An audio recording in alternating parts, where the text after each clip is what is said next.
Buenas noches a todos de nuevo.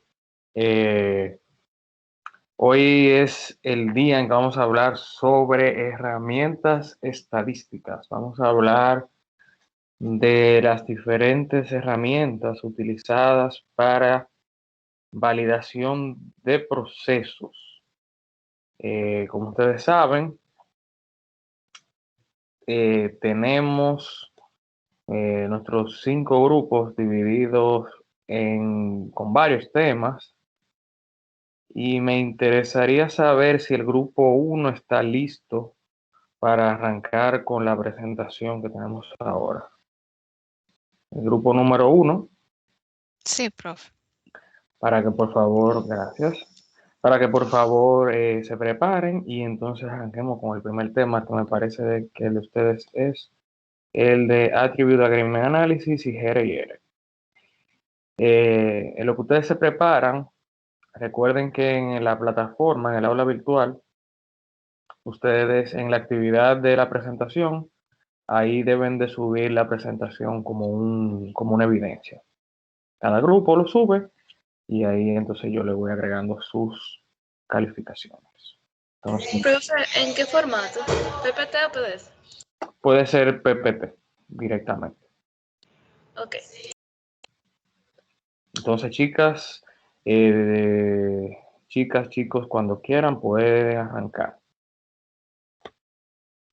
Ok. Profe, Sí, pregunta antes de arrancar con la eh, presentación.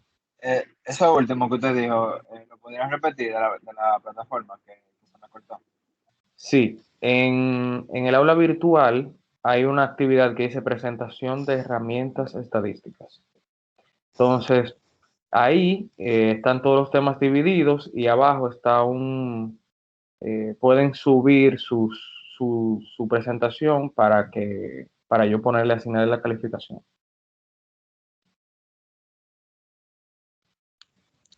¿Me confirman si se puede ver? Sí, se ve. Ok. Entonces, nosotros somos el grupo 1 y nos tocó los dos temas, Attribute Agreement Analysis en el análisis de Rier. Para el primer tema, los datos de atributos son clasificaciones subjetivas por el evaluador en lugar de mediciones físicas directas. Los datos pueden ser tanto binarios, nominales u ordinales. Esta herramienta se utiliza para determinar si los evaluadores son consistentes consigo mismos, entre sí y con los valores estándar conocidos.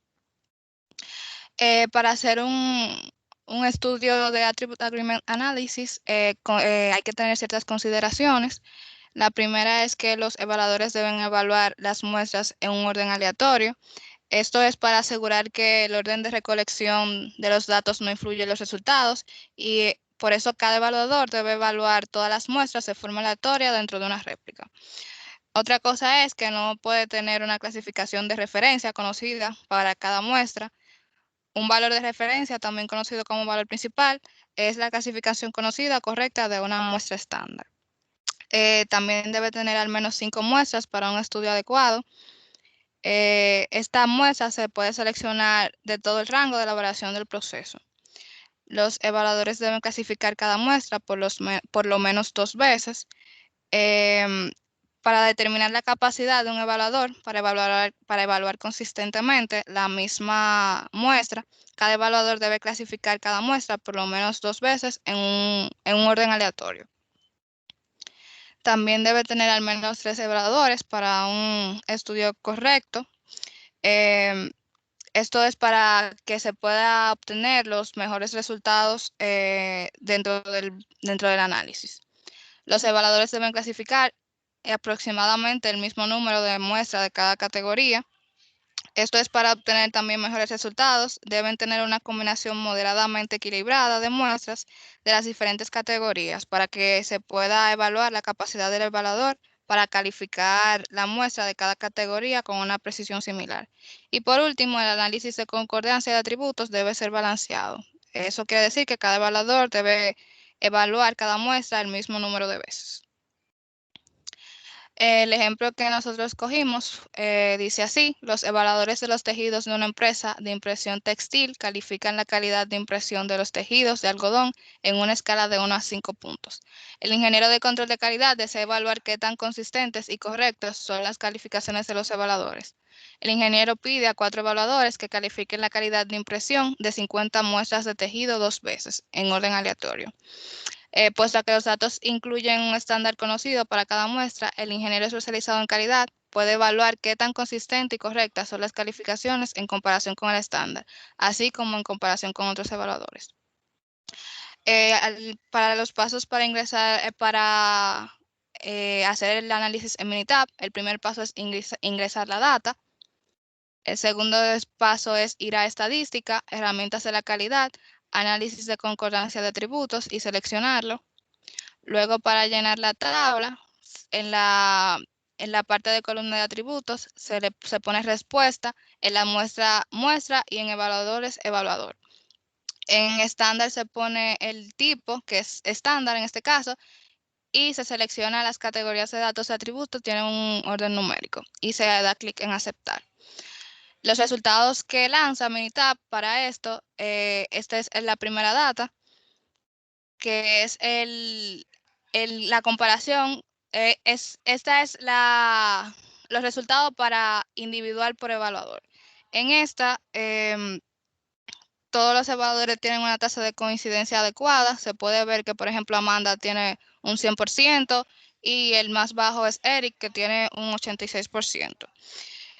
Abajo se ve que el coeficiente de coincidencia de Kendall tiene un 0.0% para todos los evaluadores y todas las respuestas. Por lo tanto, el ingeniero puede rechazar la hipótesis nula de que la concordancia se debe únicamente a las probabilidades. En el ejemplo también se evalúa cada evaluador versus el estándar. Para esto, cada evaluador clasificó 50 muestras de tela y, por ejemplo, Amanda analizó correctamente 47 muestras en los diferentes ensayos para una coincidencia del 94%.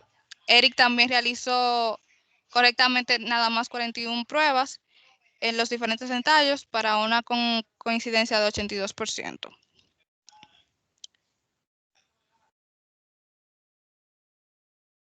Para el análisis entre evaluadores, en la tabla se muestra que los evaluadores coinciden en sus calificaciones para 37 de las 50 muestras. El valor general del kappa es de un 0.881705, que indica un buen nivel de concordancia absoluta de las clasificaciones entre los evaluadores. Y de todos los evaluadores versus el estándar, el ingeniero, en esa parte, el ingeniero puede ver si las clasificaciones son consistentes o correctas. Y dependiendo de esto, él hace conclusiones. Y aquí se puede ver que se puede concluir que las clasificaciones de los evaluadores son consistentes y correctas.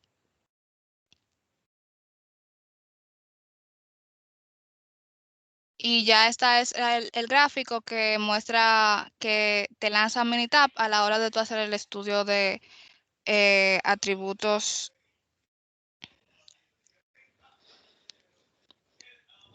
Para la parte del estudio de medición RR, que significa repetibilidad y reproducibilidad, esta parte investiga la variabilidad producida por el propio sistema o dispositivo de medición, o sea, la repetibilidad y la producida por las diferencias entre los operadores. Esto quiere decir la reproducibilidad. Para tener claro, la repetibilidad es qué tanto de la variabilidad en el sistema de medición es causada por el dispositivo de medición. La reproducibilidad es como qué tanto la variabilidad en el sistema de medición es causada por los operarios, por la diferencia entre los operarios. También se debe de tomar en cuenta que si la variabilidad del sistema de medición es pequeña en comparación con la variabilidad del proceso y si el sistema de medición es capaz de distinguir entre diferentes partes. Según las recomendaciones del manual del grupo IAG, si la variación del sistema de medición es inferior a un 10%, el sistema de medición es aceptable. Si está entre 10 y 30%, es aceptable dependiendo de la aplicación. Y si es más de un 30%, el sistema de medición no es aceptable y debe ser mejorado. El ejemplo de este caso es un ingeniero que selecciona 10 partes que representa el rango esperado de la variación del proceso. 3 operadores miden las 10 partes, 3 veces por parte, en orden aleatorio. El ingeniero lleva a cabo un estudio RR cruzado del sistema de medición para evaluar tanto la variabilidad de las mediciones que podrían deberse al sistema de medición. Ok, esto sea loco, pero bueno, sigamos.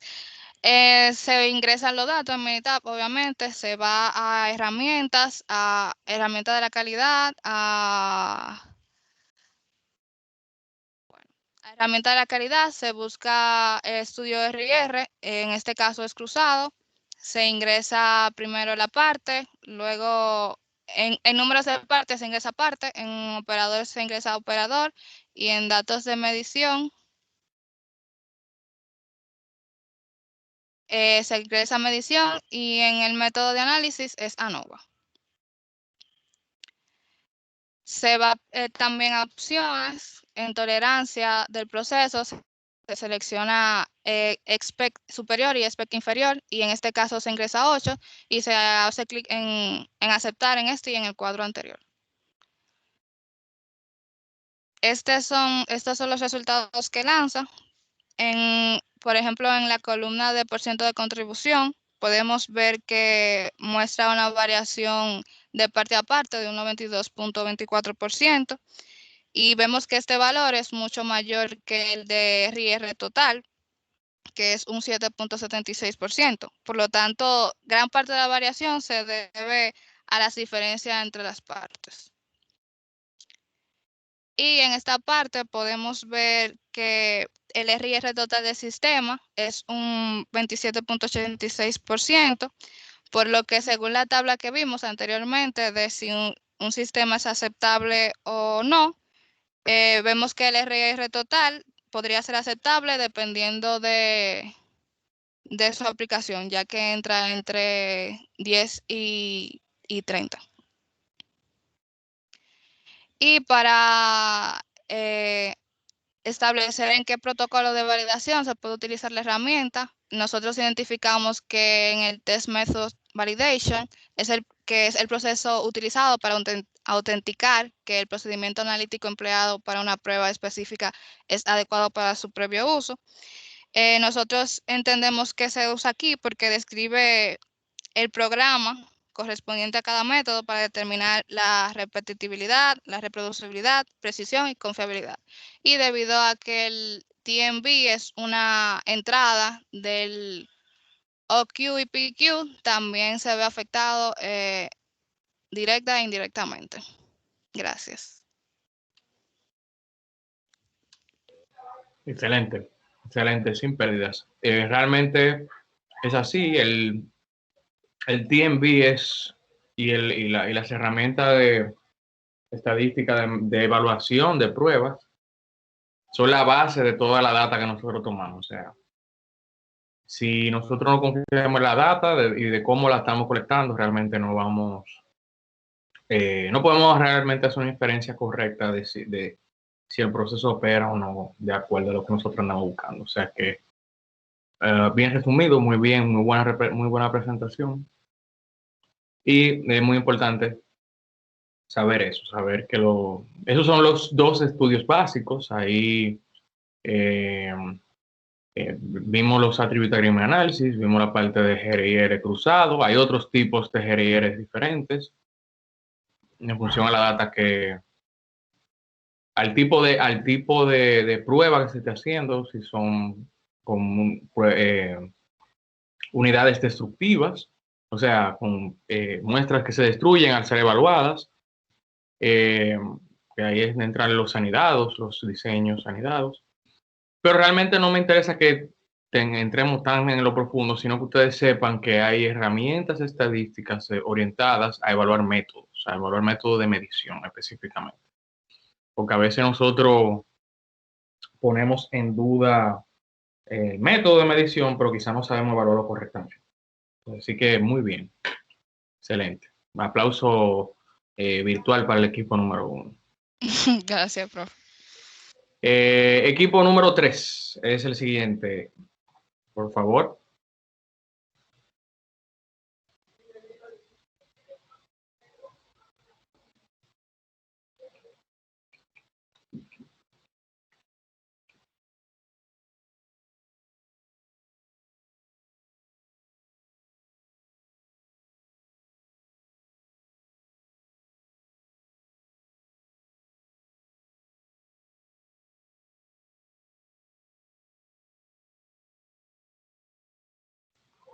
Equipo número 3.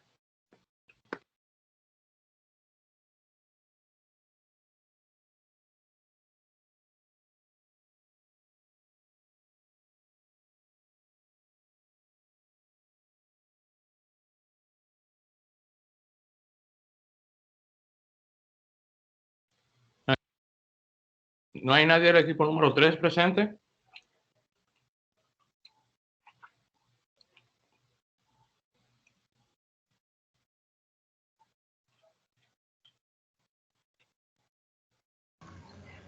Profe, ¿cuáles son los integrantes? Porque ahorita, no sé, estamos confundidos con el orden. El equipo número 3 es... Deme un segundito.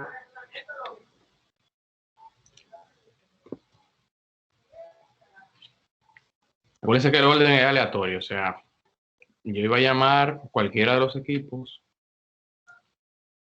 pero el número 3 es en el que está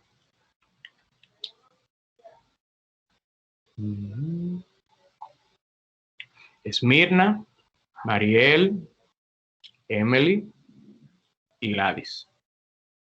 ¿Están presentes, chicas?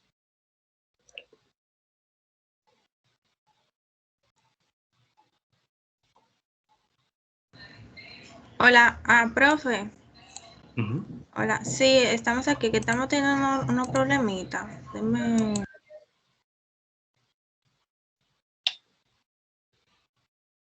Ok, entonces lo que el grupo número 3, vamos a darle un chance, se prepara. Sí, por favor, que estamos teniendo Ok, problemitas. vamos con el grupo número 2 entonces. El grupo número 2 es Cristian, Emily, Jean Manuel y José. Sí, perfecto, ya vamos, profe.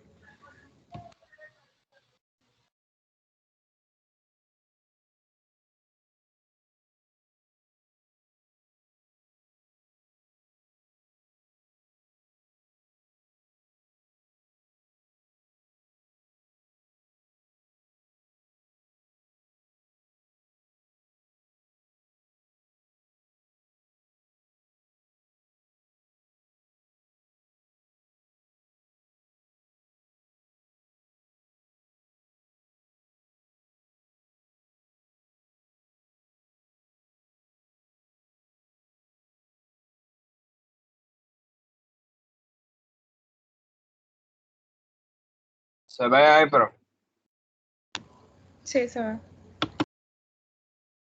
Sí.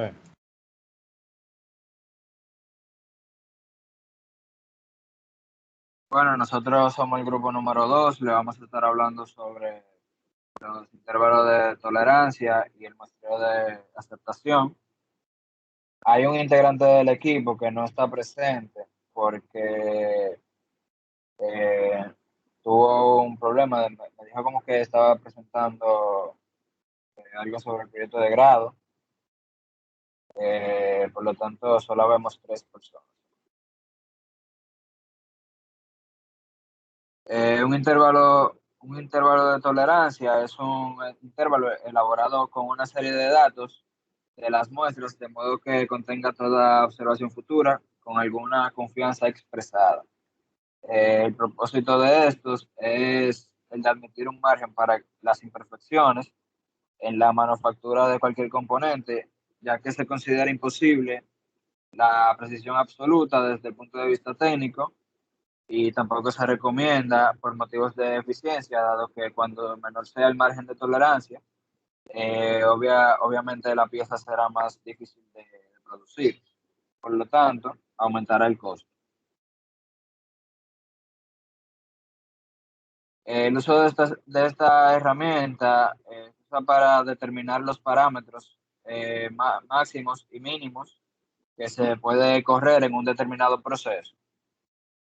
Para definir los bordes como ya superior e inferior, puede ser ambos o puede ser solamente uno, dentro de los cuales tenemos un determinado porcentaje de la salida del proceso con una confianza especificada.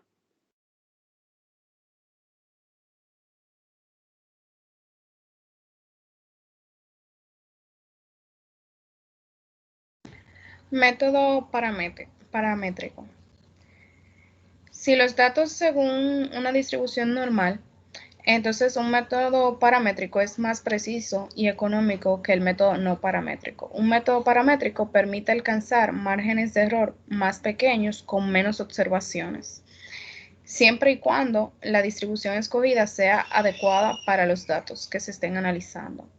Para utilizar el método paramétrico solamente se debe si se sabe con base a las experiencias o análisis previos, debido a que la población debe de tener una distribución conocida. Siguiente. En el método no paramétrico son los robustos ante grandes desviaciones de la distribución. Un ejemplo de esto es que si se tiene dudas sobre la distribución original o se sabe que la distribución original no está en Minitab, entonces se utiliza el método no paramétrico. El método no paramétrico no solamente requiere que los datos sean continuos, sino que por lo general el tamaño de las muestras sean muchísimo más grandes que en el método paramétrico regular. Un ejemplo con Minitab, siguiente por favor. Un ejemplo con Minitab es un ingeniero especializado en la calidad desea evaluar la vida útil de las bombillas que produce una compañía. El ingeniero recoge una muestra aleatoria de 100 bombillas y registra los tiempos de duración hasta que el producto falla. El ingeniero quiere calcular el límite de tolerancia inferior, que es básicamente el tiempo de duración excedido por al menos el 95% de todas las bombillas. Dentro de las informaciones que nos arroja Minitab está el nivel de confianza, que es un 95%. Este nivel de confianza siempre va a ser alcanzado solamente si se aplica el método no paramétrico. También nos arroja el porcentaje de la población en el intervalo, las variables, la media, la desviación estándar y el límite de la tolerancia normal, que en este caso sería un 95%.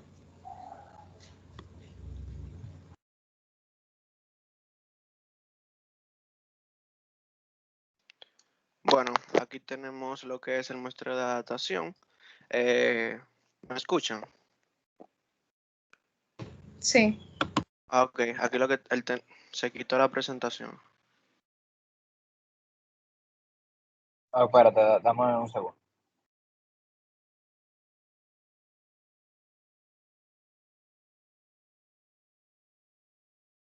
Ya. Dale a presentar.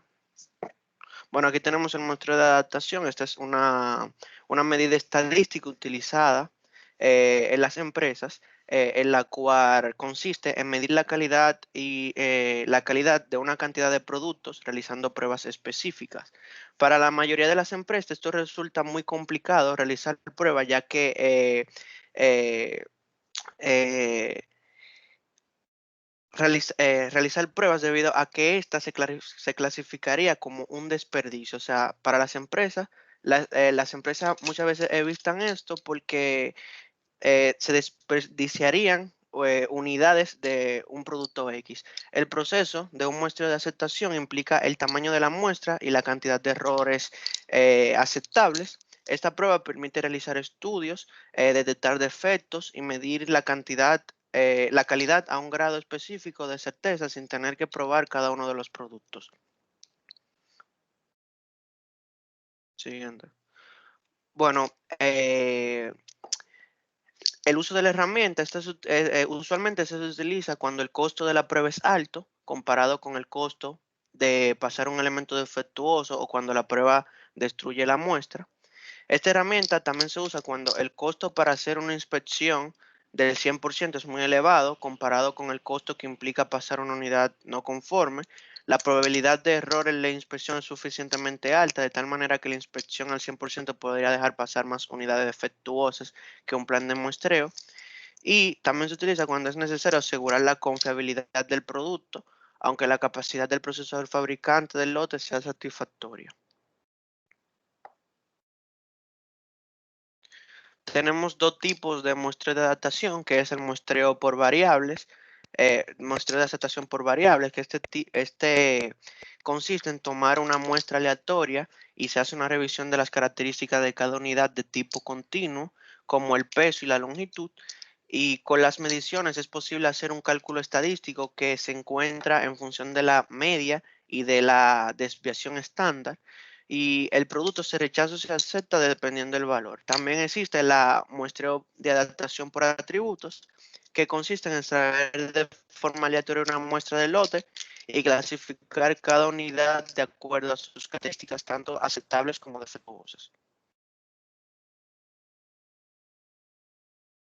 Bueno, dentro de las ventajas de esta herramienta está que a pesar de requerir recursos para la planificación y administración, es menos costosa a otro tipo de estudio, gracias a que se realizan pruebas con menos productos. También es posible realizar las pruebas coordinando menos trabajadores y disminuyendo los costos. Los productos no se dañan debido a que se utilizan menos. También reduce los riesgos de errores que puedan cometerse durante la inspección. Y al realizar el estudio e identificar los errores, los empleados que se dedican a la fabricación se sienten motivados para realizar las mejoras. Por otra parte, las desventajas que le encontramos a la herramienta es que existe el riesgo de encontrar lotes de productos que se encuentren dañados en su mayoría, lo que lleve a rechazar los buenos. También ofrece poca información sobre la cantidad de los productos y del proceso de creación y requiere de mucho tiempo de planificación y documentación.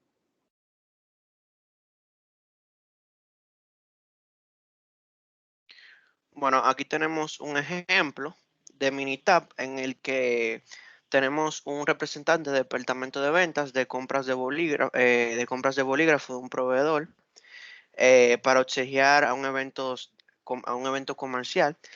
Los pasos que debemos utilizar para realizar esta herramienta en Minitab, vamos a la parte en Minitab que de estadística, luego elegimos la herramienta de calidad, luego muestra de aceptación por atributos. Luego creamos un plan de muestreo. Tenemos una opción en tipo de medición. Seleccionamos si pasa o no pasa. Entonces luego en unidades para niveles de calidad seleccionamos el porcentaje de defectuoso. En este caso el nivel de calidad aceptable es 1.5%. En el nivel de calidad rechazable tenemos un 10%. En el riesgo del productor tenemos 0.05 y en el riesgo del consumidor tenemos 0.10 y en el tamaño de lote tenemos, en el problema nos dice que cada envío de bolígrafo tiene un tamaño de lote de 5.000 bolígrafos, ingresamos 5.000 y luego le damos a aceptar, luego nos lanza todos los datos que queremos, el porcentaje de elementos defectuosos, la probabilidad de aceptación y la probabilidad de rechazo. Entonces, con estos datos y gráficas nos damos cuenta si el lote es aceptable o no es aceptable. Gracias.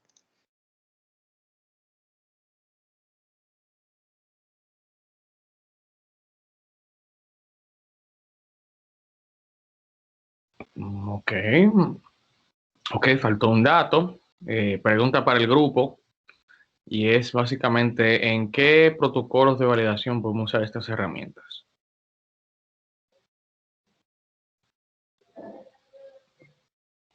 que ustedes consideren, obviamente. Yo considero que puede ser utilizado en el protocolo de calificación operacional, o CUP, que procura que el funcionamiento, o sea, que verifica el funcionamiento dentro de los parámetros que tira, por ejemplo, el intervalo. Yo diría eso. Ok, esa respuesta está bien. Solamente faltaría decir también que eso nos sirve no solamente para la parte de cualificación operacional, sino también para el PQ, que es el Performance Qualification, también, la parte de rendimiento. Esas dos herramientas, chicos, básicamente son las más utilizadas para evaluar si un proceso cumple con los requerimientos de especificación. Principalmente los tolerance interval. Los tolerance interval son bien utilizados porque nos ayudan a establecer de una manera suficiente, o sea, a cuantificar qué tan seguro estamos de que las características de calidad cumplen de acuerdo al diseño del producto. La parte de los muestreos de aceptación, la tenemos porque hay empresas que utilizan este tipo de muestreos para analizar sus datos de validación de lote a lote. Lote a lote. Hay empresas que utilizan esto como técnica de estadística para evaluar sus corridas de validación, otras no lo hacen porque los muestreos de aceptación asumen de entrada una proporción defectuosa del lote, que se le llama AQL, y uno nunca sabe básicamente qué tan capaz es el proceso cuando uno valida usando muestreo de aceptación. Entonces, la mayoría de las empresas usan los tolerance intervals y otra técnica que vamos a ver a continuación que habla básicamente de algo que se llama el success run clear. Pero antes de llegar ahí, pregunto de nuevo si el equipo 3 está listo para ahora, esta vez para presentar. Si ya pudieron resolver el problema que tenían. El grupo número 3.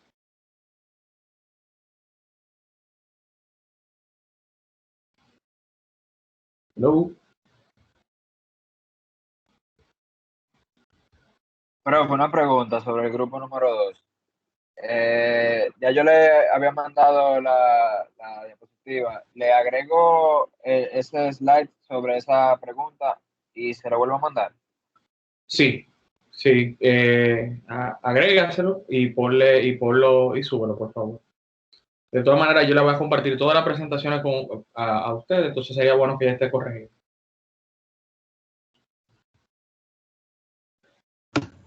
Gracias, profesor. Chévere. Entonces, equipo 3, ¿está listo?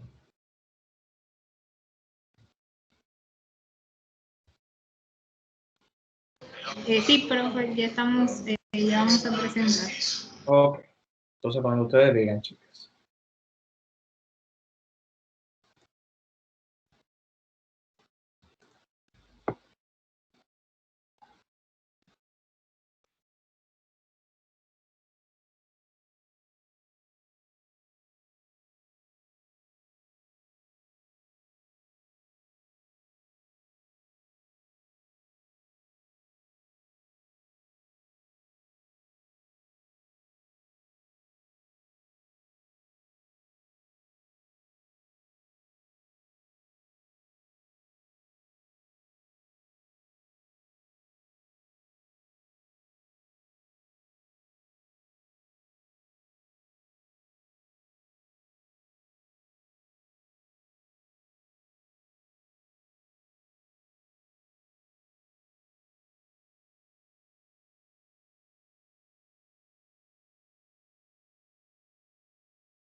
Buenas noches, nosotros somos el grupo número 3 y tenemos a nuestro cargo el tema de diseño factorial completo y fraccionado. Las compañeras son Esmerna Brea, Emily Grullón, Gladys Terrero y María Castillo, su servidora. Y continuaremos con lo que son las definiciones y conceptos, ejemplo, usado militar, uso de herramientas y protocolos de validación. Iniciando, que es un diseño factorial. Este es un tipo de experimento que se ha diseñado en el cual consta de 2 o más factores, los cuales tienen unidades experimentales que cubren distintas posibles de interacciones o combinaciones en los niveles de los factores. Y estos dos para tener finalmente obtener una respuesta. Dentro de los usos que esto puede utilizarse es para la obtención del conjunto de factores que tenga sobre la respuesta. También estos nos pueden, ante el uso de trabajo de investigación y así formando la combinación para otros de valor práctico, evaluación de efectos y también para estudiar la interacción que tienen los factores y optimizar las respuestas. Dentro de los grupos de diseño factorial tenemos lo siguiente. Tenemos el diseños factoriales completos dividido en 2 niveles que contienen factores de 2 niveles y también aquellos factoriales completos generales que contienen los factores con más de 2 niveles. Y estos los ofrecen militar. En lo adelante estaremos explicando el proceso de cómo se realiza un diseño de los CAD, parte de los tipos de diseño factorial aplicados a este estudio. En este caso vamos viendo cómo el diseño de los CAD es de 2 variables y estas se listan las combinaciones que les estaremos enseñando en lo adelante. Entonces, por aquí tenemos esta, disculpen.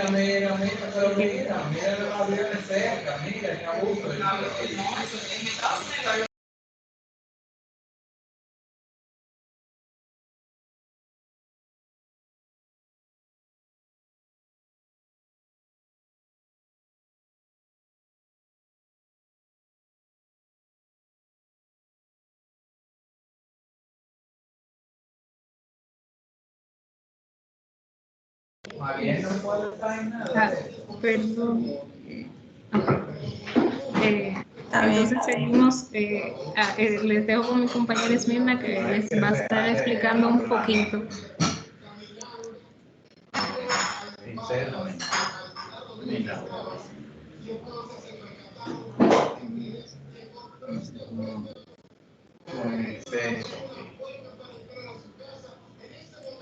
Nos está presentando.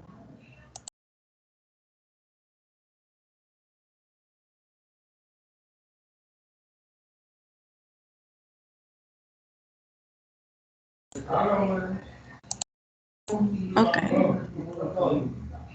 Bien, entonces siguiendo con el tema, en este tipo de experimento tenemos los contrastes, que los signos salen de las tablas respecto a cada columna y también que los números pueden ser de valores negativos o positivos, ya que para saber la interacción entre cada uno de los factores. El efecto en sí tiene como que la diferencia entre el promedio de contrastes en nivel alto y contrastes en nivel bajo. Y así también cada variable, como se puede ver en este caso, lo que pasa es que se trabaja con una notación que se llama notación de Yates, en la que se coloca o sea, que simboliza la interacción de cada variable y asimismo se pueden colocar los valores para cada corrida.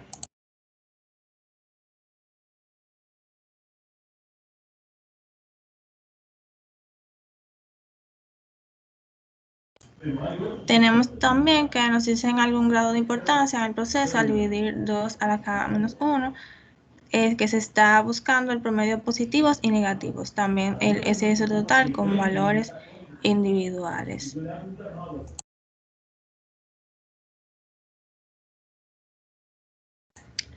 Para construir el diagrama, luego de saber los factores que afectan, se debe elaborar la mejor ANOVA.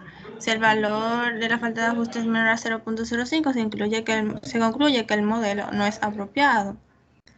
También es importante recordar que los factores que afectan, contrastes, efectos, y la tabla de signos y los cálculos del SS, los grados de libertad total, las interacciones, cuando también se halla el mejor ANOVA, sacar todo lo que no afecta en el caso del experimento, y el ajuste del modelo que también se presenta en este tipo de experimentos, también verificar los bloques.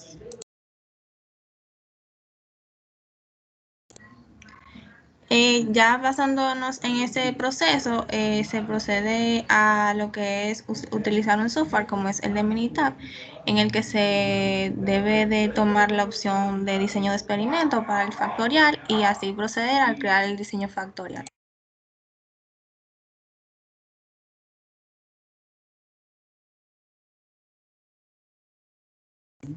Para atrás.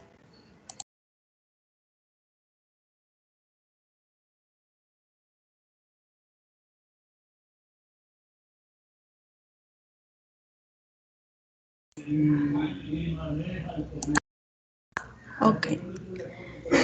Cuando estamos entonces en Minitab, si tenemos de 2 niveles, se seleccionan y también se selecciona la cantidad de factores que pueden ser diferentes. En este caso, tenemos un ejemplo en el que se tomaron en cuenta 3 factores, que son tiempo, temperatura y presión, con los 2 niveles, uno alto y uno bajo, que vamos a decir, para las máquinas. Es importante quitar la randomización, o sea, la aleatoriedad. Luego de eso, se colocan los valores de acuerdo a lo estipulado para el experimento, ya que a partir de lo anterior se genera una tabla que es con la que se busca emplear los valores que se tienen de cada interacción de ellos.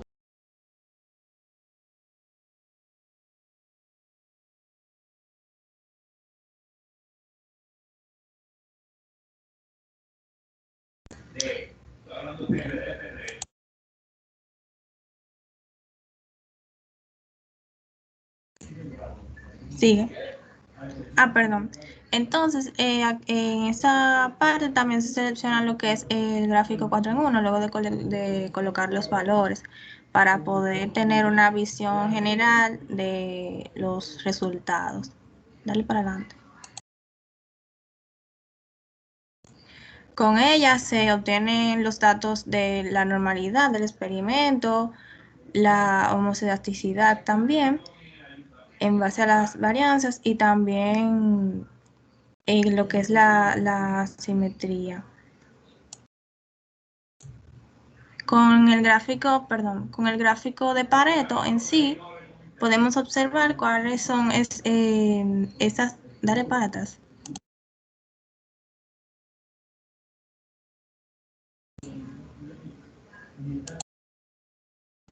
Con el gráfico de Pareto podemos observar cuáles son esos que se ven que como que influyen y que no son beneficiosos. Por lo tanto, luego se debe realizar una mejor ANOVA para saber cómo la combinación de los factores resulta más beneficiosa. Por lo tanto, los que salen de lo que se indica como una línea roja son los que deberían de eliminarse y hacerse la mejor ANOVA eliminando esos mismos.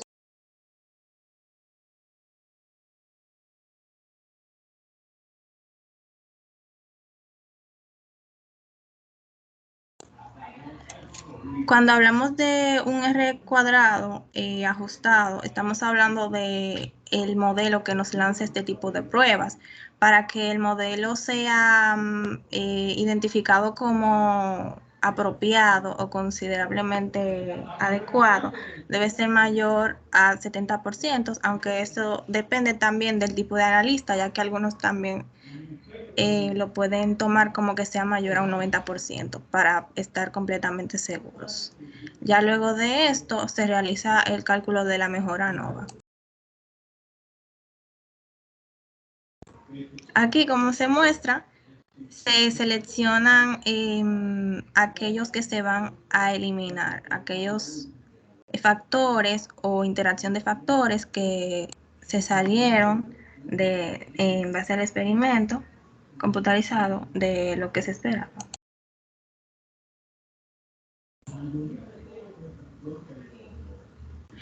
De esa manera podemos entonces identificar cuál es la mejor combinación para los factores, que en este caso tenemos que serían de, por ejemplo, con el tiempo de 1 y la temperatura en 170.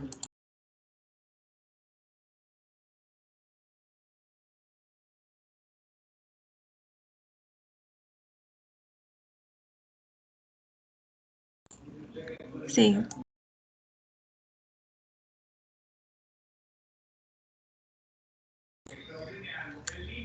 Continuando con el diseño factorial fraccionario, que es uno de los, es otro tipo de que se engloba con el diseño factorial, el cual es un diseño donde se toma lo que es un subconjunto seleccionado de la fracción de las corridas, y estos son una opción más adecuada ante recursos limitados o el número de factores incluidos si un diseño es grande. Y aquí utilizar menos corridas en el diseño de factorial completo. Dentro de sus usos podemos destacar que esto es para algo más detallado, algo más específico y que se pueda ver con totalmente rapidez y de forma eficiente los que son aquellos factores activos y obtener respuestas rápidas como parte de las interacciones.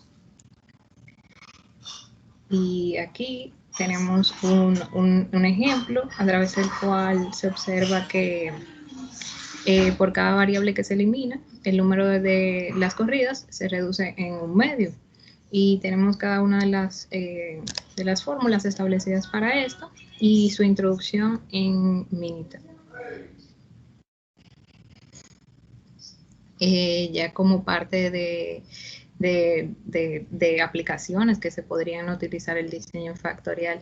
También tenemos lo que son aquellos procesos farmacéuticos donde se pueden encontrar datos rápidamente, como les había comentado, que son uno de los usos. Y también para poder, en la cultura digital, que implica también riesgos en la industria farmacéutica. Entonces, tenemos entre los protocolos de validación que se pueden aplicar a este tema de diseño factorial. Tenemos la calificación operacional o OQ, el IQ y el PQ. Dentro del OQ vamos a tener las interacciones y la relación que pueden tener los límites de control del proceso, los niveles de acción que cumplan con los requerimientos predeterminados que pueden estar establecidos entre las distintas áreas que se pueden estar, distintos procesos que pueden estar interactuando. El PQ como parte de las condiciones anticipadas que se producen de manera consistente en el producto que cumple los requerimientos determinados, y el IQ ante los sistemas auxiliares y sistemas del proceso, como pueden detallarse aquí. Entonces, estas fueron las que consideramos que cumplían con los tipos de protocolos de validación para el diseño factorial. Y ya finalmente, esto es sumamente importante para así poder asegurar toda la información y las buenas prácticas de documentación para el control y el acceso de la información. Y muchísimas gracias por su atención. Gracias a ustedes, chicas. Muy completa la presentación. Sí les voy a decir que yo sé que ustedes consideraron que los diseños factoriales se podían usar en PQs, y en IQs, pero la realidad es que la práctica se puede utilizar en dos protocolos. Se puede utilizar en estudios de caracterización y en OQs. O sea, el OQ sí lo seleccionaron bien, pero realmente se aplica más en estudio de caracterización y OQs porque en esa etapa es donde estamos tratando de identificar cuáles factores del proceso son los que tienen una incidencia mayor en las salidas o en los atributos de calidad del producto. Entonces, no le quiero decir que no pueden usarlo en otros protocolos, porque ciertamente pueden existir aplicaciones para eso, pero la mayoría de los casos se utilizan en estudio de caracterización y OQs.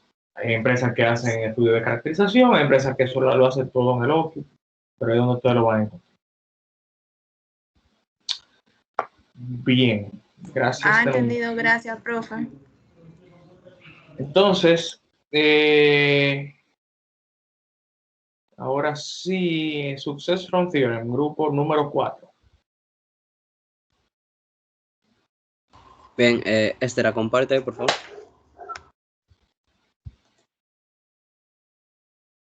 Profesor, ¿se ve la presentación? Sí. Perfecto. Como ya saben, somos el grupo 4. Este grupo está conformado por Carlos Ramírez, Emanuel Peralta, Eric Lorenzo y su servidor S. Santana. Bien, definición y conceptos de la herramienta. Pásalo a ese apli. Bien, algunos conceptos previos antes de entrar al Successful Run Theorem. Tenemos que saber qué es la distribución de chi cuadrado. Lo voy a decir un poco por encima, pero básicamente todo el mundo la vio cuando dio estadística industrial, pero es la distribución de la suma de números de desviación estándar al cuadrado de una puntuación de la media de su población. La distribución de chi cuadrado es muy importante porque muchos estadísticos de prueba se distribuyen aproximadamente como el chi cuadrado. El GL es el número de comparaciones independientes disponibles para estimar un parámetro específico en el cálculo estadístico que representa cuántos valores involucrados en un cálculo tienen libertad de variar. El GL se calcula para ayudar a garantizar la validez estadística de las pruebas chi cuadrado.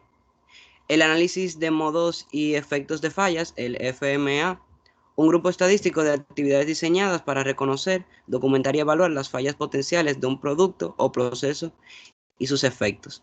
También usa números de prioridad de riesgo RPN, que se compone de la frecuencia de detección y gravedad. Cuando mayor sea el RPN, mayor será el riesgo. El RPN se conoce como la frecuencia de detección y la gravedad.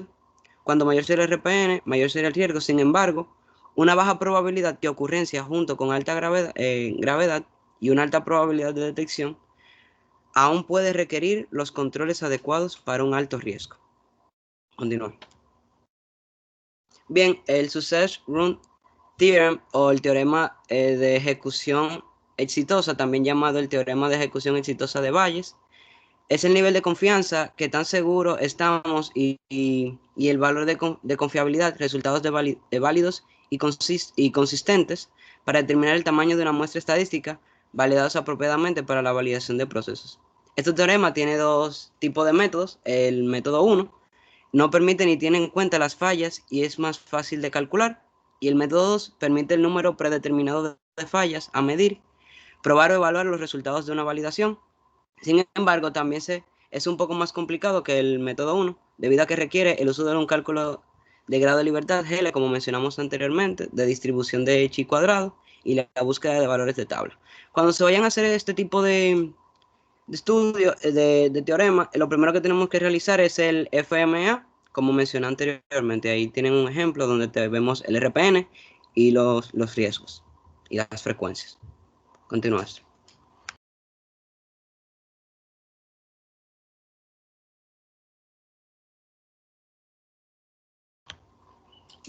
Bien, ¿cuál es el uso de la herramienta? En el campo de la validación de procesos, es un método típico basado en la distribución binomial que conduce al tamaño de la muestra definida. La aplicación del teorema de ejecución exitosa depende de la confiabilidad del nuevo proceso o nuevo dispositivo. En las pruebas de dispositivos médicos, la confiabilidad es la probabilidad de que un artículo, es decir, el dispositivo, lleve a cabo su función satisfactoriamente durante el periodo establecido cuando se utilicen de acuerdo a las condiciones específicas. Una fiabilidad del 95% significa que el dispositivo médico funcionará sin problemas, el 95% de las veces. Cuando el teorema de ejecución exitosa, calcularemos el tamaño de la muestra de modo que tengamos el intervalo de confianza de 95% para ejecutar el dispositivo sin fallas confiables. Por lo general, las personas utilizan el intervalo de confiabilidad del 95% para lograr un 95% de fiabilidad. Con la teoría de ejecución satisfactoria, el tamaño de la muestra se puede calcular n, el logaritmo natural de 1 menos c sobre el logaritmo natural de r, donde n es el tamaño de la muestra necesaria, c es el intervalo de confianza y r la confiabilidad. Ejemplo del uso de Minitab. Usando Minitab. Bien, el primer paso es elegir la estadística en tablas, prueba chi cuadrado y la bondad de que ejecute la variable. Continúa, de ajuste de variable. Bien, el ejemplo de uso: un comprador de una tienda de playeras desea comparar la proporción de playeras en cada tamaño que se vende con la proporción de que se ordenó. El comprador cuenta con el número de playeras de cada talla que se venden en una semana. El comprador realiza una prueba de chi cuadrado de bondad de ajuste para determinar si las proporciones de las tallas de las playeras vendidas son consistentes con la proporción de las tallas de playeras ordenadas. Bien, como ya mencioné anteriormente, se va a prueba de chi cuadrado, se colocan los valores en count, lo que se piensa contar, y la talla. Bien, luego se procede a las respectivas configuraciones de columna, ya que esos son lo que se realiza en Minitab. Continúa, Ezra. Bien, estos fueron los resultados que arrojó Minitab, que indica lo siguiente: la mayoría de diferencia entre las ventas observadas y las esperadas en esta categoría medianas. En consecuencia, esta categoría es la que más construye la estadística de chi cuadrado de 0.355. El estadístico de chi cuadrado general es de 0.648 y tiene un valor de P de 0.885. Puesto que el valor de P es mayor que el nivel de significación de 0.05, el comprador no puede rechazar la hipótesis nula. El comprador concluye que no existe una diferencia significativa entre las ventas observadas de playeras y las ventas esperadas de playeras. Entre los protocolos de validación que consideramos que se pueden implementar con esta herramienta, tenemos el PQ y el TMV, que es el PQ, cualificación del rendimiento, y el TMV, Test Methods Validation. Muchas gracias. Antes que quite la presentación, ¿pueden darle un poquito para atrás, por favor? Dale un poquito para arriba, por favor. Un poquito antes. Ok. Un poco más adelante. Un poco más para adelante, para abajo. Después el punto 3. Y dice ejemplo de uso en Minitab. Miren qué pasa. Eso que ustedes me presentaron aquí abajo, el siguiente slide. Ese ejemplo que ustedes presentaron con las playeras, corresponde al uso de chi cuadrado, no necesariamente al uso del Success Run Theorem. Entonces, ¿qué pasa? Okay. El uso o la aplicación un poquito diferente al que ustedes vieron ahí. Está bien hasta exactamente antes de esa diapositiva, que es la diapositiva anterior. Hay una fórmula, si pueden ir a la diapositiva anterior. Esa fórmula que ustedes ven ahí, básicamente lo que le permite a ustedes es determinar un tamaño de muestras en base a un nivel de confianza, en la cual si todas las unidades pasan, o sea, si a la hora de muestras todas las unidades cumplen con un criterio de aceptación, se considera que la corrida fue exitosa. Normalmente se utiliza mucho esta fórmula porque como ustedes mencionaron, es de uso bastante amigable. Este método es bien sencillo de aplicar. Ustedes calculan un número en base a una confianza y una cobertura. Y en base a eso, ya si todo pasa, todo bien. Si algún defecto se encontró, entonces falla nuestra hipótesis de que el proceso realmente cumple al nivel que nosotros esperamos. Y otra observación es que de las aplicaciones, esta herramienta se utiliza principalmente en PICUs, como ustedes bien dicen, se utiliza en OQs y se utiliza en caracterizaciones cuando hay corridas confirmatorias. En los TMB no es común usarlo porque su aplicación es para nosotros decidir no verificar ni repetitividad ni reproducibilidad de la forma en que nosotros probamos el producto. O sea que la aplicación de esto está principalmente en OQs y PIQs, donde ya nosotros estamos probando el proceso, ya sea en condiciones óptimas o en condiciones operativas extremas, que en el caso del OQ. Bien, entonces, gracias a este equipo, el número 4. Gracias por la intervención. Y finalmente... Una pregunta, y disculpe que lo interrumpa. Con la parte de los donde se implementa, entonces, antes de reenviárselo, cambiamos lo de TMB y ponemos lo del OQ y lo de caracterización. Sí, por favor, corríjanlo. También se me pasó a hacer la observación al grupo anterior. Las herramientas, corríjalas porque esas son de las preguntas que salen en el examen y esa presentación ustedes la van a tener disponible. Entonces, se van a ahorrar ahí, van a tener una pregunta buena desde ahora si tienen la data a la mano. Si no, entonces puede ser que no tengan la información a la mano. El punto no es tanto el examen, sino que usted sepa la aplicación de la herramienta. Entonces, es bueno que lo corrijan de una vez. Finalmente, el equipo número 5, que nos va a hablar ahora de SPC o control estadístico de procesos.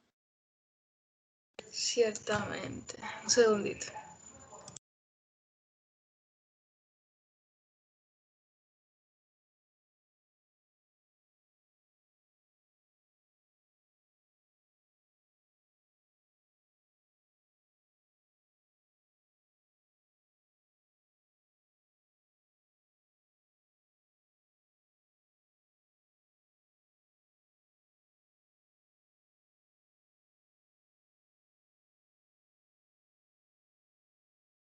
¿Me confirman si se ve todo? Sí. Muy bien. Buenas, nosotros somos el grupo número 5 y le vamos a hablar sobre Statistical Process Control, SPC. El control estadístico de procesos es una herramienta de mejora de la calidad cuya aplicación se extiende a todas las mejoras industriales. En algunos casos, su adopción por la industria obedece a una estrategia de mejora continua de los procesos y de reducción de costes. En otros casos, es un requisito del cliente o de las referencias aplicables en el sector. En resumen, se podría decir que el objetivo de la SPC es la consecución de mejoras en la eficacia y en la eficacia de los procesos industriales, reducir la variabilidad y la mejora de la calidad.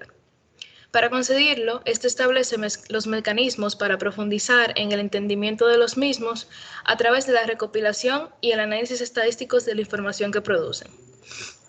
Así sean los gráficos de control por variables y atributos, los cuales permiten distinguir si la variación observada en las características analizadas se debe a unas causas comunes, ya sean ligadas a la propia naturaleza del proceso o a una causa en particular, ya sean identificables y evitables. Y por otro lado, los estudios de capacidad, los cuales permitirán evaluar la probabilidad de producir unidades defectuosas todas las características del proceso y las especificaciones definidas por el cliente. Siguiente. Herramientas.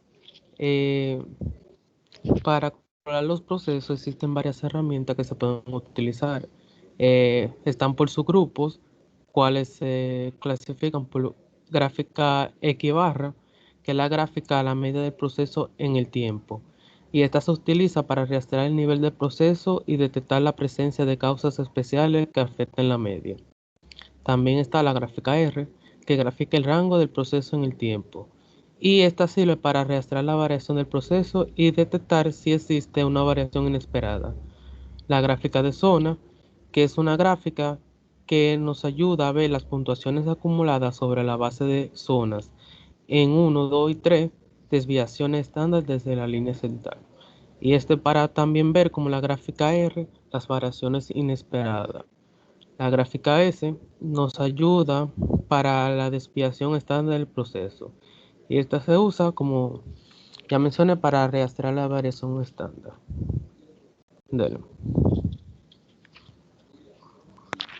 Y también existen herramientas para datos individuales, como son la gráfica I, que esta busca las observaciones individuales en el tiempo y se utiliza para rastrear el nivel del proceso y también detectar la presencia de causas especiales. Y gráfica de rangos móviles, que esta se utiliza también para ver si hay presencia de causas especiales y ver la variación del proceso. Y esto lo que grafica es el rango móvil en el tiempo. Siguiente.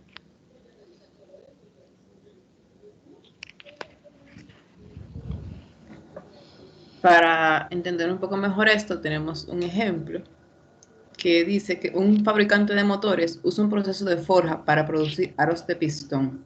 Los ingenieros especializados en calidad desean evaluar la capacidad del proceso, por lo que recolectan 25 subgrupos de 5 aros de pistón y miden el diámetro.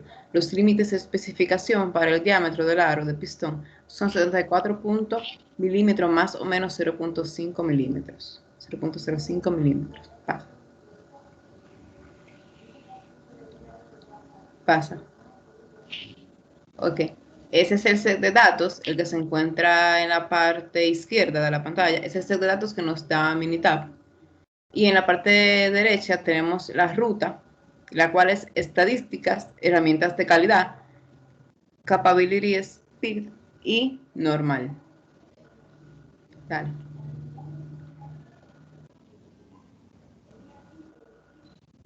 Okay. Una vez que le damos a normal, en la parte que dice columna individual, seleccionamos la columna de datos, en este caso C1, diámetro, el tamaño de su grupo, que es 5, como dice el problema, y ponemos los límites tanto inferiores como superiores, que como es más o menos 0.05, es 73.95 y 74.05. Luego le damos a opciones, en donde ponemos los subgrupos, que son 25, nuestro objetivo 74, ya que este es nuestro ideal. Lo demás se deja tal cual como viene en Minitab. Sí.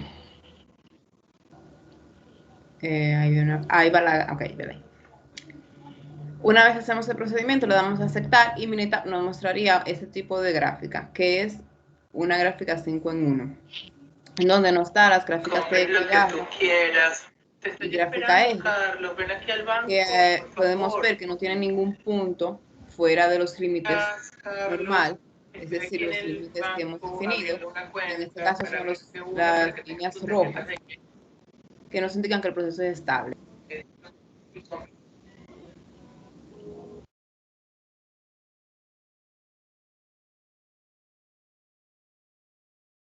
¿En qué protocolo de validaciones se puede utilizar la herramienta? Bueno, Minitab es considerado un software para SPC o control estadístico de procesos. Muchas de las funciones de este software están destinadas a la parte de control de un proceso. Por ejemplo, los gráficos de control se utilizan para detectar cambios en el proceso y están representados por gráficos para ver cómo cambia un proceso con el tiempo. Cuando la gráfica de control identifica un cambio, se debe investigar la causa del cambio.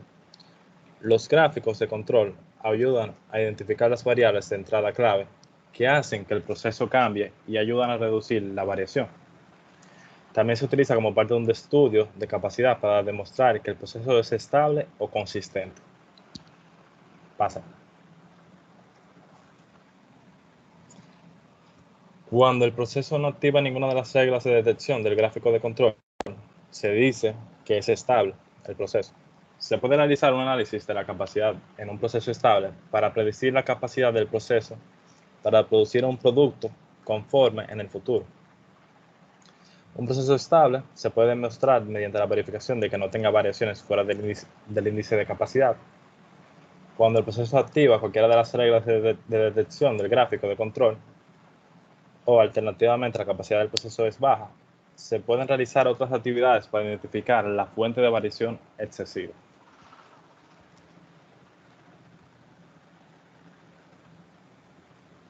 Muchas gracias. ¿Pueden ir una vez más a la al último slide, please? Claro.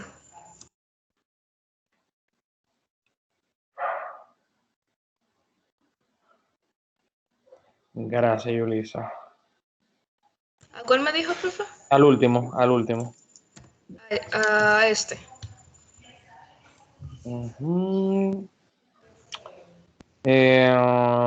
Miren.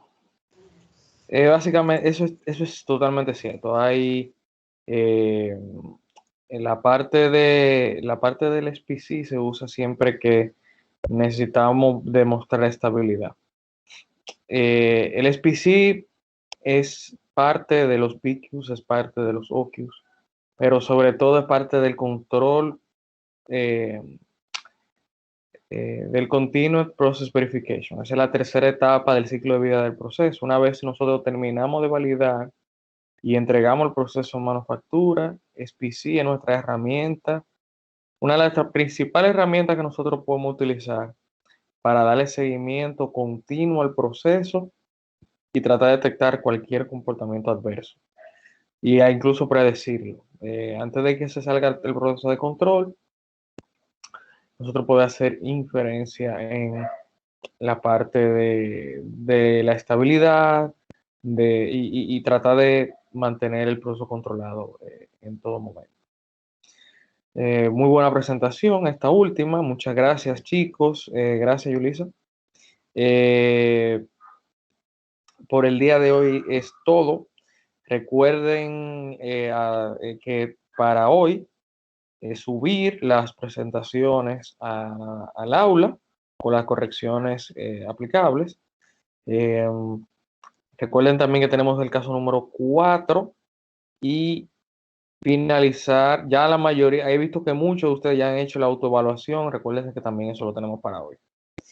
Y para el jueves, para el próximo miércoles, la próxima clase, solamente vamos a tener el parcial. Recuerden que el parcial es síncrono. Yo sé que hay algunos de ustedes que tienen otras clases ahora. Por favor, aprovechen el día de mañana, pónganse en contacto con los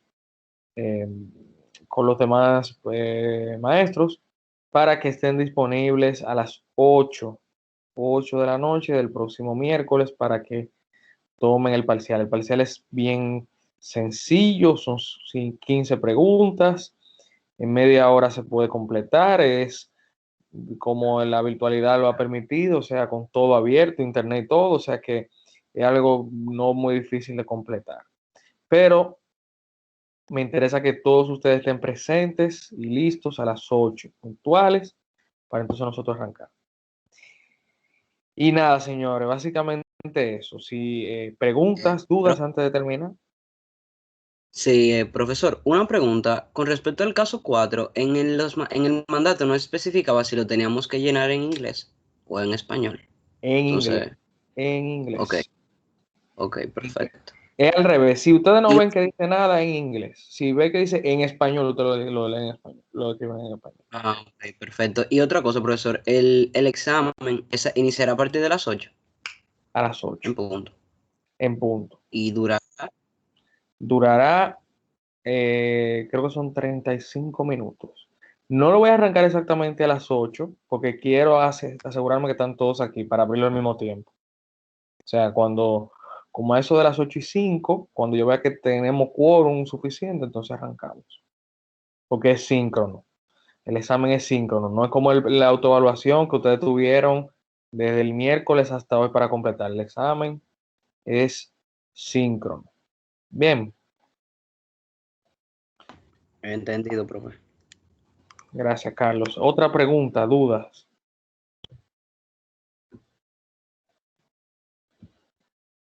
Ok, antes de terminar, déjame yo dejar de guardar esto, de grabar esto.